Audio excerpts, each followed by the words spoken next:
করোনার কারণে দেশে এসে আটকা পড়া প্রবাসীদের ভিসার মেয়াদ 30 অক্টোবর পর্যন্ত বাড়িয়েছে সৌদি আরব সরকার। বুধবার পররাষ্ট্রমন্ত্রী ডক্টর এ.কে আব্দুল মোমেন এ তথ্য জানিয়েছেন। এর আগে আটকা পড়া প্রবাসীদের আকামার মেয়াদ বাড়ানোর ঘোষণা দেওয়া হলেও ভিসা নিয়ে জটিলতায় পড়েন অনেকেই। অনেকের ভিসা নবায়ন না হওয়ায় বিমান টিকিট পাননি বলে অভিযোগ ওঠে।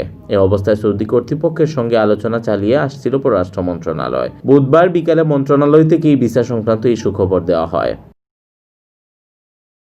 চলতি অক্টোবর মাসেই ঢাকা থেকে সৌদি আরবে 60টি ফ্লাইট পরিচালনা করবে সৌদি এয়ারলাইন্স। এ তথ্য জানিয়েছে সংস্থাটির। সৌদি এয়ারলাইন্স জানায়, এসব ফ্লাইটের মধ্যে নির্ধারিত ফ্লাইট 40টি আর বাকি 20টি বিশেষ ফ্লাইট।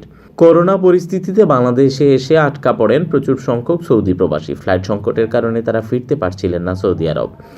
এই অবস্থায় আটকা পড়া প্রবাসীদের ফিরিয়ে নিতে এগিয়ে এসেছে সৌদি এয়ারলাইন্স। আটকা পড়া প্রবাসীদের দ্রুত সৌদি আরব ফেরাতে এই অতিরিক্ত ফ্লাইট পরিচালনার সিদ্ধান্ত নেওয়া হয়েছে বলে জানিয়েছেন সৌদি এয়ারলাইন্সের কান্ট্রি ম্যানেজার তারিক এ আল ওয়াইদি।